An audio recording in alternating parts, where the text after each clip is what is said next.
नमस्कार, मैं हूं वैभव नाथ शर्मा और आप देख रहे हैं मेरा YouTube चैनल वैभवन। पितृ दोष से मुक्ति पाने के लिए श्राद्ध पक्ष में किसी भी व्यक्ति को जिसके माता पिता ना हो, जिसके बड़े बुजुर्ग ना हो, जिसके अभिभावक ना हो, उनको क्या ऐसा उपाय करना चाहिए जिससे पितृ दोष से आप मुक्त हो सकें, आपके पितरों की आत्माओं को शांति मिले और उनको तृप्ति प्राप्त हो। आइए जानते हैं। पितृपक्ष के दौरान अगर किसी की कुंडली में पितृदोष है तो कुछ सरल उपाय, छोटे छोटे से उपाय अपना करके बड़े से बड़े, गंभीर से गंभीर पितृदोष से वो मुक्ति पा सकता है। पितृपक्ष इतना महत्वपूर्ण समय होता है तो इस समय का पूरा लाभ लेने का प्रयास किसी भी ऐसे जातक को करना चाहिए जिनकी कुंडली में गंभीर पितृदोष बन रहा हो। और ये उपाय बहुत सरल से हैं। आइए जानते हैं क्या है ये उपाय। पितृपक्ष का आरंभ अश्विन मास के महीने की जो प्रतिपदा की तिथि होती है उससे हो जाता है। यूं तो भाद्रपद की पूर्णिमा से ही इसका आरंभ माना जाता है और यह समाप्त होता है अश्विन मास की अमावस्या की तिथि पे। 16 दिन चलने वाले पितृपक्ष में अपने पूर्वजों के लिए, अपने पितरों के लिए पिंडदान का कर्म करना, तर्पण और दान आदि, श्राद्ध इत्यादि किया जाता है। शास्त्रों का ऐसा मानना है कि पितृपक्ष के दौरान अगर किसी की कुंडली में गंभीर पितृदोष है तो कुछ छोटे छोटे उपायों को अपना करके बहुत आसानी से उन्हें व्यक्ति दूर कर सकता है। तो क्या है ये उपाय, इनको बहुत ध्यान से सुन लीजिए।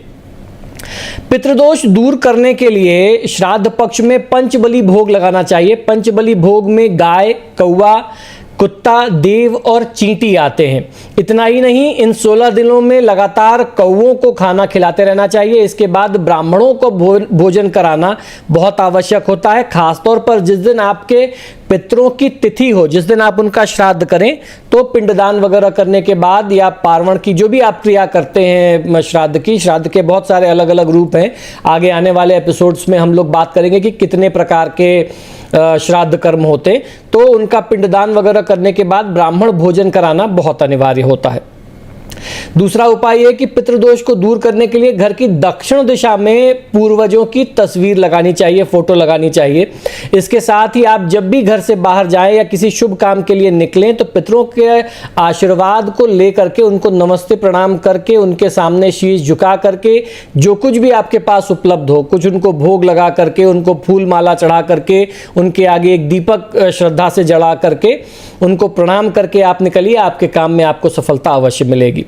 तीसरा सुझाव यह है कि पितृदोष से मुक्ति पाने के लिए पितृपक्ष के दौरान ब्राह्मणों को और जरूरतमंद लोगों को भोजन अवश्य कराएं और उन्हें सम्मान पूर्वक दान दक्षिणा दे करके, अन्न वस्त्र जो भी आपसे संभव हो जाए वो दे करके आपको उनको विदा करना चाहिए, उनका आशीर्वाद ग्रहण करना चाहिए।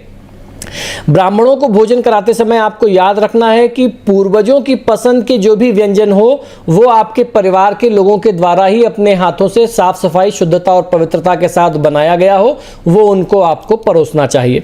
पितृपक्ष के दौरान गाय, कुत्ता, कौवा, चिड़िया आदि को रोटी आप जरूर देते रहें। जो भी आप भोजन आपके घर में बनता हो, सबसे पहला अंश आपको उनके लिए, उसको कगवर कहा जाता है, तो कगवर आपको जरूर निकालना चाहिए। दूसरी एक बहुत महत्वपूर्ण बात, मुझसे पितृपक्ष आरंभ होने के हफ्ते भर पहले से कुछ हमारे दर्शक लोगों ने प्रश्न किया, ईमेल के माध्यम से, व्हाट्सएप के माध्यम से, और जो कुछ क्लाइंट हैं उन्होंने फ़ोन भी किया। कहीं से ये भ्रांति, कहीं उनको कहीं से गलत जानकारी समझ में आ गई है कि पूर्वजों की जो फोटो होती है, जो चित्र होता है, जो मृत व्यक्ति होते हैं परिवार के, उनको उत्तर की दिशा में, उत्तर की दीवार पर लगाएं जिससे उनका मुख दक्षिण की तरफ हो। लेकिन वास्तुशास्त्र या किसी भी पुराण में ऐसा कोई वर्णन नहीं मिलता है। पूर्वजों की, जो हमारे मृत परिजन हैं, जो हमारे पूर्वज हैं, उनकी फोटो, उनके चित्र को दक्षिण की दीवार पर लगाने का नियम हमारे शास्त्रों में बताया गया। आप किसी भी कमरे में लगा सकते हैं, दक्षिण की दीवार पे लगाएं। आप उत्तर की दिशा में कमरे में लगाएं, पूर्व की दिशा में कमरे में लगाएं, पश्चिम की दिशा में कमरे में लगाएं या दक्षिण की दिशा में कमरे में लगाएं।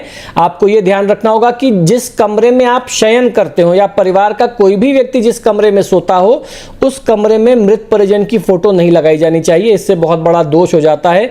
नींद ना आने की समस्या और तमाम और अलग तरीके की बीमारियां, समस्याएं होती हैं, विघ्न आते हैं। उसके बारे में हम लोग अलग से एक एपिसोड में चर्चा करेंगे, लेकिन फिर भी मुझे चलते चलते ये याद आ गई जानकारी, तो मैंने सोचा आपको ज़रूर बता दूं। तो दक्षिण की दीवार पर फोटो लगाने का नियम, ऐसा नहीं कि उनका मुख दक्षिण होना चाहिए और उनकी फ़ोटो आप उत्तर की दीवार पर लगाएंगे। ये जानकारी अगर कहीं से भी दी जा रही है, ये सर्कुलेट हो रहा है, वायरल हो रहा है, तो ये पूरी तरीके से गलत है, इसका कोई आधार नहीं है।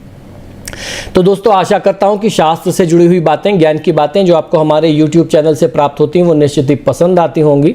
आप सभी से बार बार आग्रह है कि जब भी आप मेरे वीडियोस देखते हैं तो इनको लाइक और शेयर ज़रूर करें, और आपने अगर अभी तक मेरे चैनल को सब्सक्राइब नहीं किया तो प्लीज़ इसे सब्सक्राइब करिए। इसी शुभकामना के साथ कि आपका दिन शुभ हो, मुझे आज्ञा दीजिए और देखते रहिए मेरा YouTube चैनल वैभवन। नमो नारायण।